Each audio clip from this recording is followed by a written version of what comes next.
میرے محترم بھائیوں، دوستوں، بزرگوں، بچے بچیاں، 15 شعبان کے بارے میں تھوڑی سی بات کرنی تھی۔ اس رات کے مختلف نام علماء نے رکھے ہیں: شب برات، شب مغفرت، شب رحمت، شب برکت۔ حدیث پاک میں اس کا کوئی نام نہیں ہے۔ حدیث پاک میں ہے لیلۃ نصف من شعبان، آدھے شعبان والی رات، یعنی 15 شعبان کی رات۔ اس میں صرف یہ الفاظ ہیں۔ یہ نام بعد کے علماء نے رکھے، چونکہ اس میں مغفرت ہوتی ہے تو اس کا نام شب مغفرت، اس میں جہنم سے خلاصی ہوتی ہے تو شب براءت، اس میں برکات کا نزول ہوتا ہے تو شب مبارک، اس میں اللہ کی رحمت کا نزول ہوتا ہے تو شب رحمت۔ لیکن لیلۃ نصف من شعبان اس کا نام حدیث پاک میں آتا ہے۔ اس کے بارے میں امت میں 2 طبقے ہیں، دونوں انتہا پر ہیں، جو نامناسب ہے۔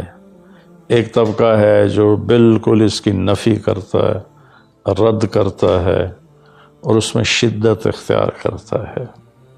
اختلاف کا اصول ہے کہ اپنی بات پیش کرو، دوسرے کو عزت دو، لیکن اپنی بات پیش کرتے ہوئے روڈ ہو جانا، ریش ہو جانا اور دوسروں کی بے عزتی کرنا، یہ اللہ کو ناپسند ہے۔ یہ اللہ کی بارگاہ میں انتہائی ناپسند چیز ہے، تو اس کی بالکل نفی کرتے ہیں کہ کچھ بھی نہیں ہے۔ ایک طبقہ ہمارے ہاں ہے جنہوں نے کیا کچھ اس میں ڈال دیا ہے، یہ بھی بالکل غلط ہے، یہ بھی نہیں ہونا چاہیے۔ جو اعتدال کی بات ہے میں آپ کے سامنے پیش کر دیتا ہوں۔ اللہ کے فضل و کرم سے یہ اعتدال والی ہے، یعنی نہ شدت ہے نہ وہ بدعت ہے، درمیان کی چیز ہے۔ امید ہے صحیح ہوگی۔ اس رات کی فضیلت کو 10 صحابہ نے روایت کیا ہے، جس سے ابو بکر رضی اللہ عنہ بھی ہیں، حضرت عائشہ رضی اللہ تعالیٰ عنہا بھی ہیں، لیکن یہ ساری حدیثیں ضعیف ہیں۔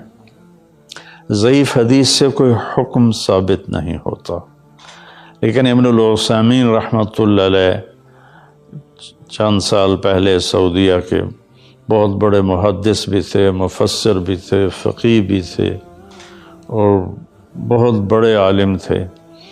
انہوں نے لکھا ہے کہ 10 حدیثیں ضعیف جب اکٹھی ہو جاتی ہیں تو وہ حسن کا درجہ حاصل کر لیتی ہیں۔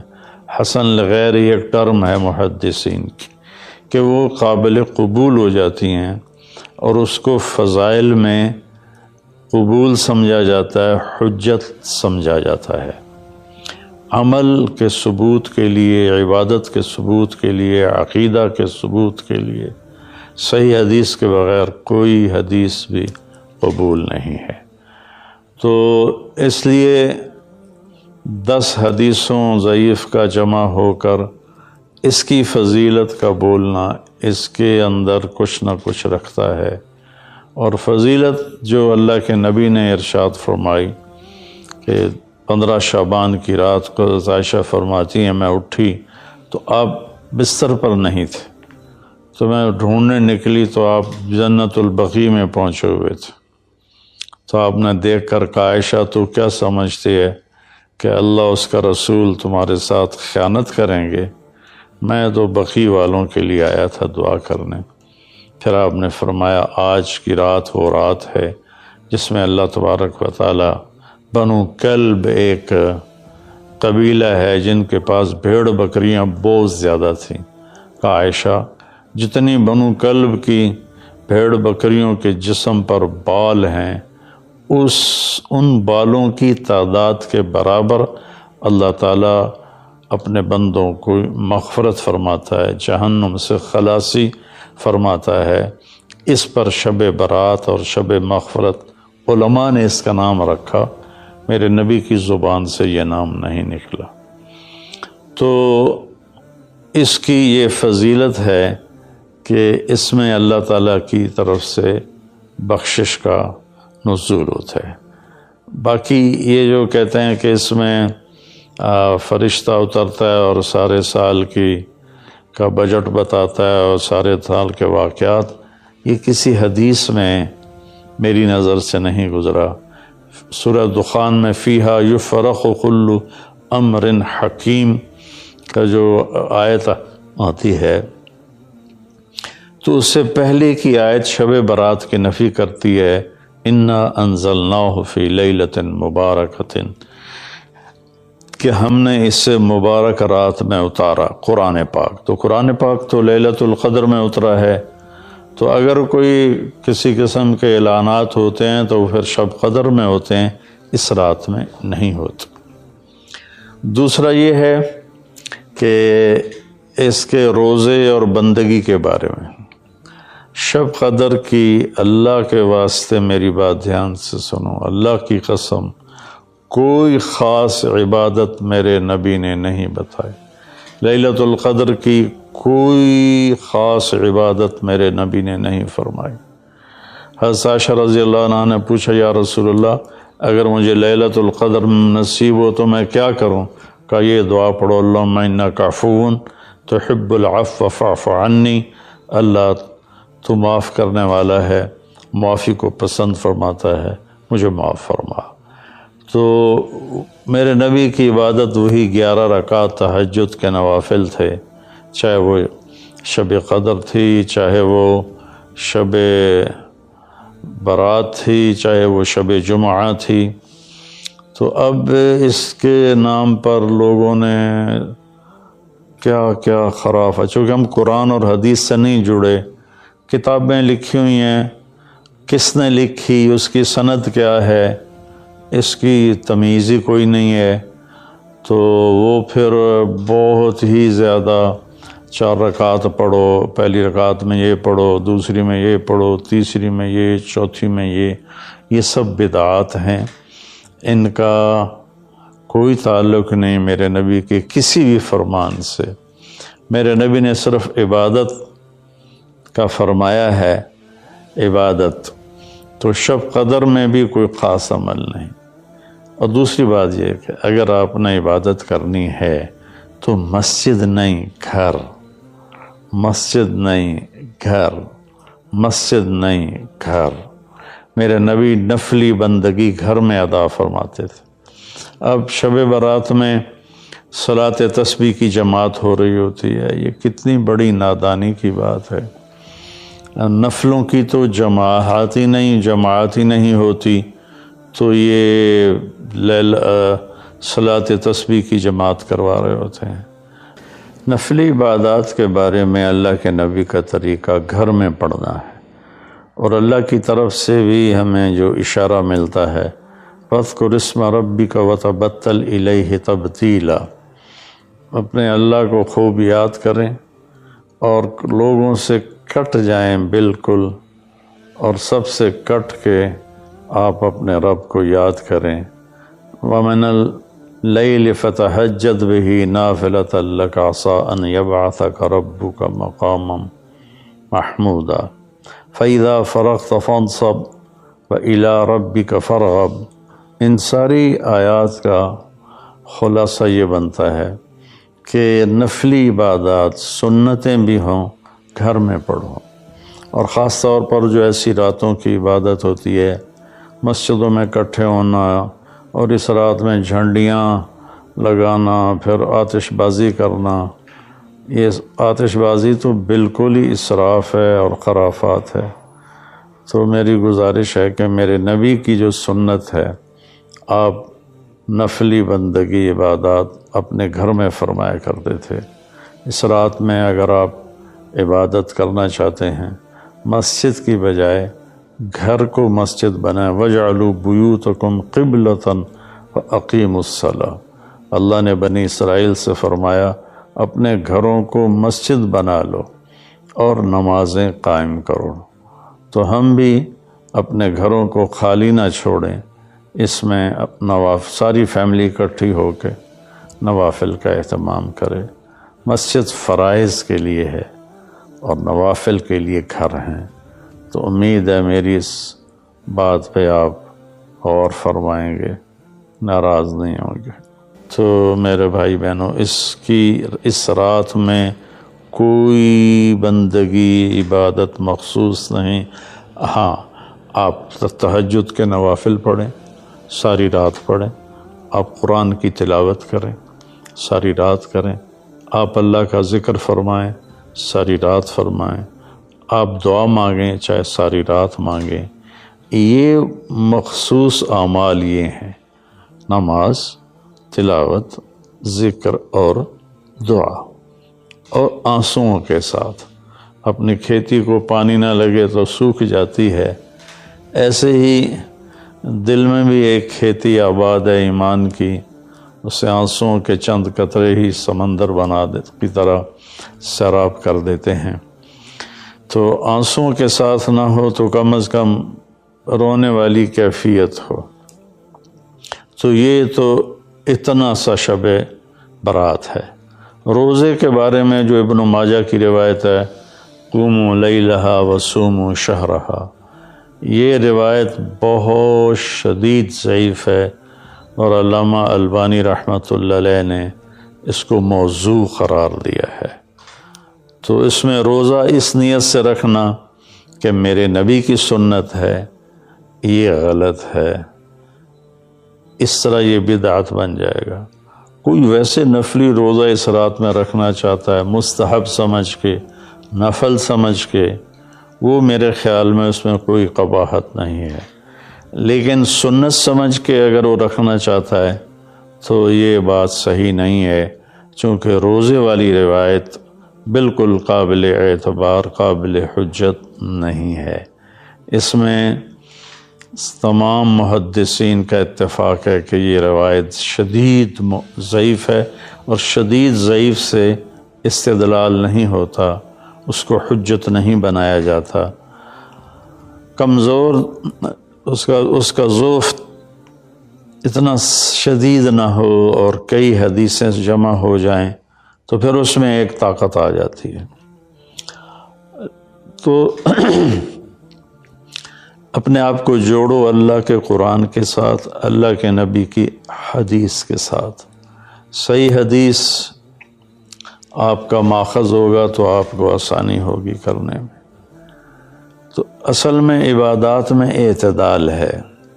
شاید ہی کوئی رات میرے نبی ساری رات جاگے ہوں، شاید، اور شاید ہی کبھی آپ نے مسلسل، اس میں تو میں پورے یقین سے کہہ سکتا ہوں کہ آپ نے زندگی میں ایک دفعہ بھی عشاء کے وضو سے فجر کی نماز نہیں ادا فرمائی۔ بعد میں ایک رہبانیت کا ٹچ آیا کہ بندگی میں بہت زیادہ زیادتی اور اپنے نفس کشی میں راہبوں جیسی تھوڑی تھوڑی جھلک۔ ایک اللہ والے تھے تو وہ اپنے سر کے بالوں کو رسہ باندھ لیتے تھے اور نفل پڑھتے تھے، تو جب ان کو نیند آتی تھی اور سر جھٹکا لیتا تھا تو اوپر سے رسہ تھا، ان کو زور سے جھٹکا لگتا، درد ہوتا، آنکھ کھل جاتی اور پھر وہ نفل شروع فرما دیتے۔ یہ میرے نبی کا طریقہ بھی نہیں، میرے نبی کو پسند بھی نہیں۔ ایک بزرگ تھے، آنکھوں میں نمک کی سلائی ڈال لیتے تھے کہ میری آنکھوں میں مرچیں لگیں گی میں نماز پڑھوں۔ پھر کئیوں کے واقعات ہیں، عشاء کے وضو سے فجر کی نماز پڑھی، عشاء کے وضو سے فجر کی نماز پڑھی۔ یہ ان کی ذات کے لیے اچھے عمل ہیں، لیکن یہ دین اسلام کی دعوت نہیں ہے، نہ ہی یہ دعوت ہم غیروں کو پیش کر سکتے ہیں۔ یہ تو ان کو بگانے والی بات۔ ایک بزرگ میں آتا کے بارے میں آتا 25 سال جنگلوں کی خاک چھانتے رہے، 25 سال باہر ہی نہیں آئے۔ یہ تو کوئی کمال کی بات نہیں ہے، یہ تو رہبانیت ہے جو میرے نبی نے ناپسند فرمائی ہے، اس سے روکا ہے۔ اعتدال ہے، کذالک جعلناکم امۃ وسطا، ہم نے تمہیں اعتدال والی امت بنایا ہے۔ نہ دنیا کی طرف ایسا جھکاؤ ہے کہ یہود کی طرح، نہ رہبانیت کا ایسا جھکاؤ ہے عیسائیوں کی طرح، تم درمیان میں ہو۔ میرے نبی پاک صلی اللہ علیہ وسلم کی زندگی پڑھو اللہ کے واسطے، اللہ کے واسطے۔ ہم اولیاء کرام کی کتابیں پڑھتے ہیں، وہ اکثر اس میں جھوٹے قصے ہیں، کیونکہ سند تو ہے کوئی نہیں۔ سند کے بغیر، سند کیا ہے؟ میں آپ سے بات کرتا ہوں تو آپ کہتے ہیں جی آپ نے کہاں سے سنا؟ میں کہتا ہوں وہ لالو ماچھی سے سنا ہے، تو کہ لو جی ادھی کے ڈکار لے تو کوئی بندہ، یہ اس کو سند کہتے ہیں۔ بھئی آپ نے یہ کہاں سے بات سنی؟ میں کہوں میں نے مفتی تقی عثمانی صاحب سے سنی، تو کہ ہاں یہ ٹھیک ہے، اس کو سند کہتے ہیں کہ جو بات پہنچی ہے مجھ تک، کون پہنچانے والا ہے؟ اگر وہ صحیح مضبوط آدمی ہے وہ بات مضبوط ہو جائے گی، اگر وہ کمزور آدمی ہے بات کمزور ہو جائے گی۔ تو ہمارے ہاں جو بر صغیر میں کتابیں چھپتی ہیں اولیاء کرام کی زندگی کے بارے میں، وہ جھوٹے قصوں سے بھری پڑی ہیں، ان کی کوئی سند نہیں ہے۔ اللہ کے واسطے نبی کی زندگی پڑھو، آپ کو پتہ چلے گا زندگی ہے کیا۔ قرآن پڑھو، آپ کو پتہ چلے گا اللہ چاہتا کیا ہے۔ اللہ تعالیٰ اس رات کی رحمتیں برکتیں ہمیں نصیب فرمائے۔ اصل میں اللہ نے بخشش کے بہانے رکھے ہیں۔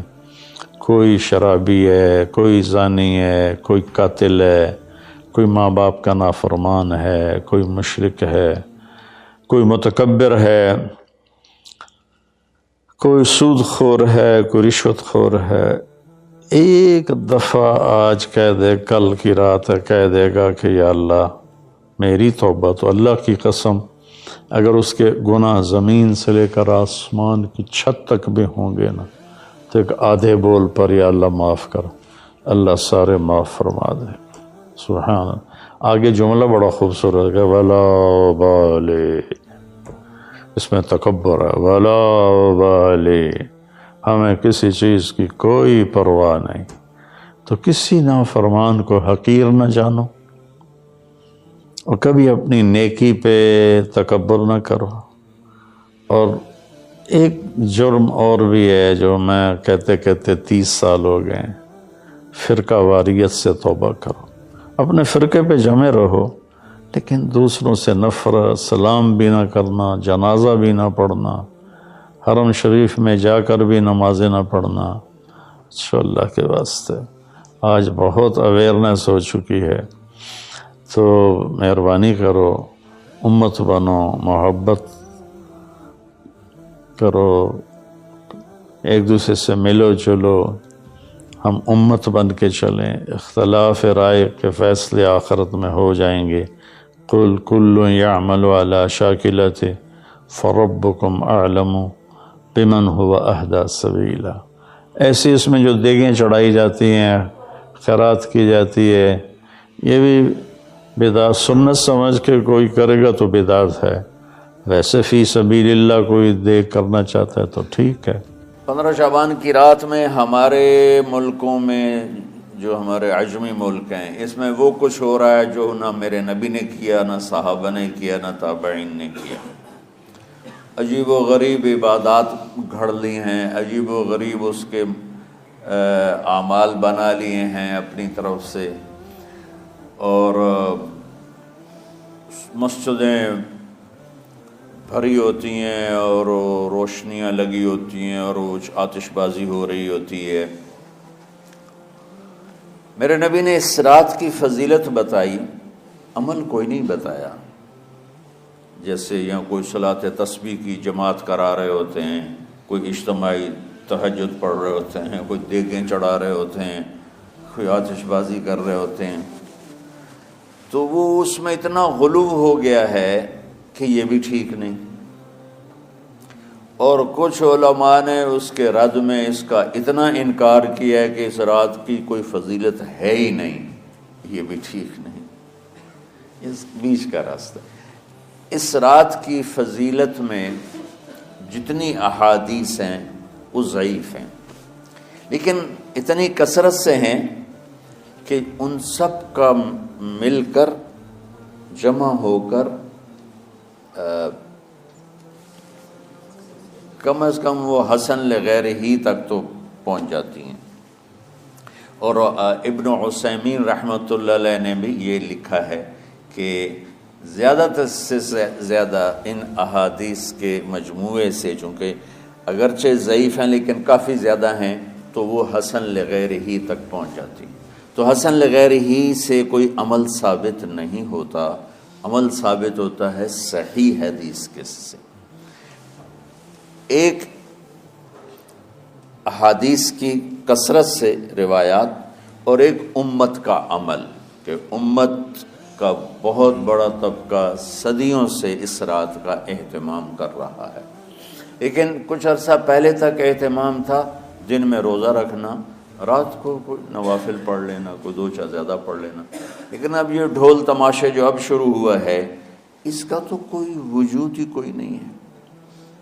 تو اس رات کو اللہ تعالیٰ نے مبارک بنایا، اور حدیث پاک میں آتا ہے کہ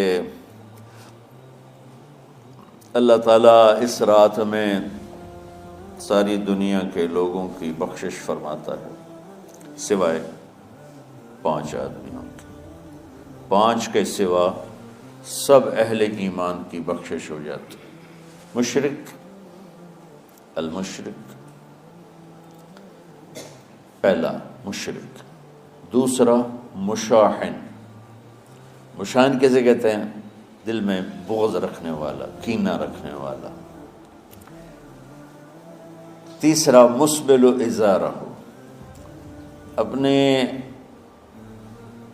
پاجامے شلوار چادر کو ٹخنوں سے نیچے تک لے جانے والا، لیکن ایک شرط کے ساتھ کہ وہ تکبر کی وجہ سے، سستی کی وجہ سے ہے، غفلت کی وجہ سے ہے۔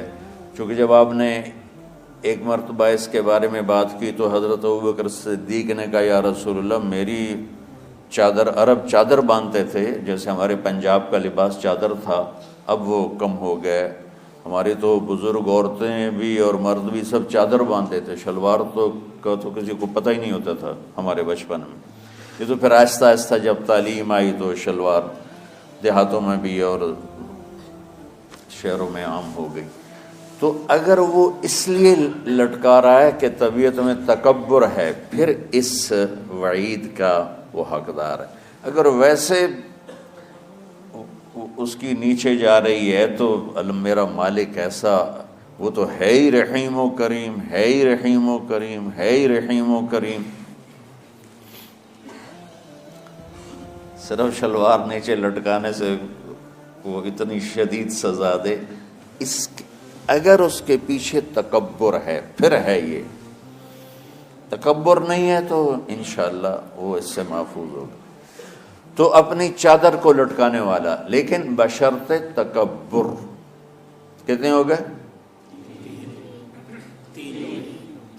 عاق لوالدیہ، ماں باپ کا نافرمان، نافرمان ایسا کہ دکھ دینے والا۔ چھوٹی موٹی اونچ نیچ تو ہر بچے سے ہو جاتی ہے، نہیں، جن نے والدین کو ٹکڑے ٹکڑے کر دیا ہو اور ان کو دکھ دے دے دے دے کے ان کا سینہ چیر دیا ہو، چونکہ آپ کہتے ہیں پرزے پرزے کرنا کسی چیز کو، تو اپنے دکھ دے کر اپنی بدتمیزی کے ساتھ اس نے ماں باپ کا دل زخمی کر دیا ہو، ایک یہ نہیں معاف ہوتا۔ 5واں مدمن خمر، مسلسل شراب پینے والا، مستقل جو شراب کا عادی ہو، ان 5 کو مؤخر کر دیا جاتا ہے۔ معافی نہیں ہونے کا مطلب یہ نہیں کہ اللہ تعالیٰ کبھی معاف نہیں کرے گا، معافی نہ ہونے کا مطلب یہ ہے کہ یہ 5 ایسے گناہ ہیں کہ اس کی وجہ سے بخشش رک جاتی ہے۔ اگر وہ شرک سے نکل آئے، وہ کینہ سے نکل آئے، وہ تکبر سے نکل آئے، وہ والدین کی نافرمانی سے نکل آئے، شراب چھوڑ دے، تو ان کی بھی بخشش ہو جاتی۔ جب کوئی توبہ کرے گا فوراً بخشش ہو جائے گی۔ نہ 15 شعبان کی ضرورت ہے، نہ لیلۃ القدر کی ضرورت ہے، نہ بیت اللہ جانے کے ساتھ توبہ کی شرط ہے۔ جہاں بھی وہ بیٹھ کے توبہ کرے گا، جس لمحے میں کرے گا، اسی وقت اس کی توبہ قبول ہوگی۔ اور اللہ اس کے پچھلے سارے گناہوں کو معاف فرما دے گا۔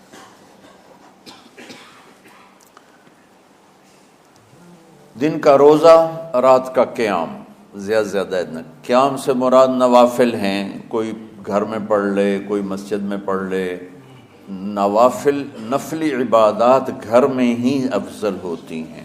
میرے نبی سنتیں ہمیشہ گھر سے پڑھ کے آتے تھے، تہجد اپنے گھر میں پڑھتے تھے، مسجد میں نہیں پڑھتے تھے، سوائے اعتکاف کے آپ اپنے نوافل سنتیں سب گھر میں پڑھتے تھے، اور مسجد میں صرف فرض آ کے ادا فرماتے تھے، اور اس کے بعد بیٹھنا ہوتا تھا تو بیٹھ جاتے تھے، اٹھنا ہوتا تھا تو اٹھ جاتے تھے۔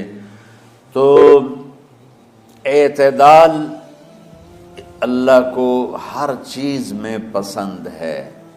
دنیا جو مختصر ہے اس میں کیسے پسند نہیں ہوگا؟ آخرت جیسے معاملے میں بھی اللہ ہم سے کہہ رہا ہے اعتدال، امتن وسطا۔ ایسے عیسائیوں کی طرح ترک دنیا بھی نہ کرو، یہودیوں کی طرح دنیا کے پیچھے نہ پڑ جاؤ، رزق حلال بھی کماؤ، اپنے بچوں کو بھی دیکھو، اپنے فرائض کو بھی دیکھو جو دنیاوی ہیں، اور اللہ سے بھی اپنا معاملہ ٹھیک کرو اور درست کرو۔ بعد کے زمانے میں صحابہ کے بعد سے ہی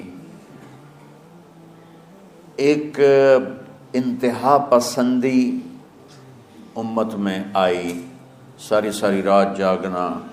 فلاں بزرگ تھے، وہ رسے سے اپنے بالوں کو باندھ لیتے تھے کہ نماز پڑھتے پڑھتے جب نیند آئے اور جھٹکا لگے تو رسے سے بندھے ہوئے بالوں سے اس جھٹکے سے تکلیف ہو اور ان کی آنکھ کھل جائے اور پھر نفلوں میں شروع ہو جائے۔ ایک فلاں بزرگ تھے، وہ اپنے آنکھوں میں نمک کا سرما لگاتے تھے تاکہ آنکھیں جل جائیں، اس میں وہ جلن پیدا ہو جائے اور نیند اڑ جائے۔ یہ ایسے واقعات بھرے پڑے ہیں۔ فلاں بزرگ تھے، انہوں نے 30 سال عشاء کے وضو سے فجر کی نماز ادا کی۔ یہ اپنی جگہ پہ بزرگی ہے، لیکن یہ بھائیو یہ دین ہم پیش نہیں کر سکتے۔ فلاں بزرگ تھے، وہ 30 سال سے ستو کھا رہے تھے کہ روٹی کھانے اور ستو کھانے میں 70 دفعہ سبحان اللہ کا فرق پڑ جاتا ہے، تو روٹی کھائیں تو 70 دفعہ سبحان اللہ کم کہہ سکتے ہیں، اور ستو کھائیں تو 70 دفعہ سبحان اللہ زیادہ کہہ سکتے ہیں۔ تو لہٰذا ان کا مجھے تو 30 سال ہو گئے، میں تو ستو کھا رہا ہوں، میں تو روٹی نہیں کھا رہا۔ یہ دین نہیں ہے، یعنی یہ وہ دین نہیں جو ہم انسانیت کو پیش کر سکتے۔ یہ تو لوگوں کو دوڑانے والی بات، یہ راہبانیت کی شکل ہے۔ یہ وہ دین نہیں جو ہم لوگوں کو پیش کریں گے تو وہ کہیں گے واہ واہ واہ واہ کیا دین ہے بھائی، قبول کرو۔ یہ ایک قسم کا غلو آیا۔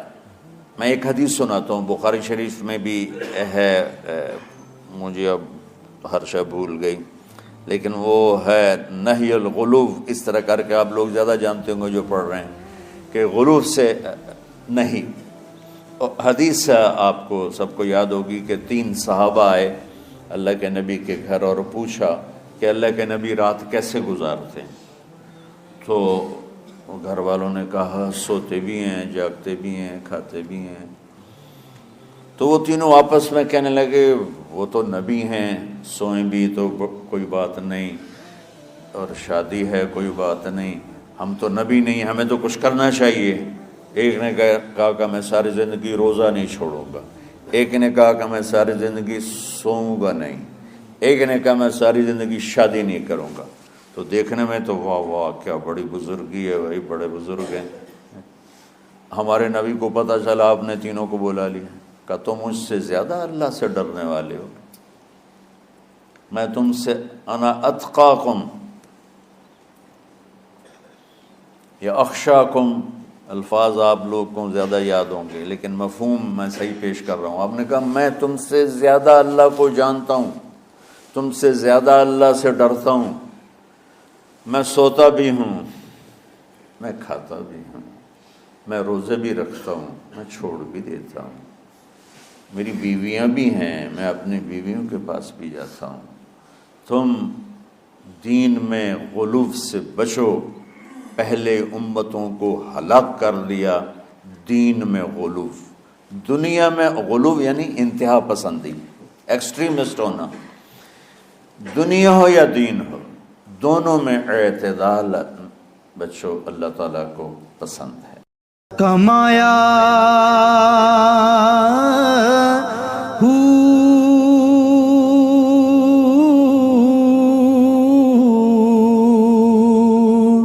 نام بھج مسیتی وڑیا، نا تسبا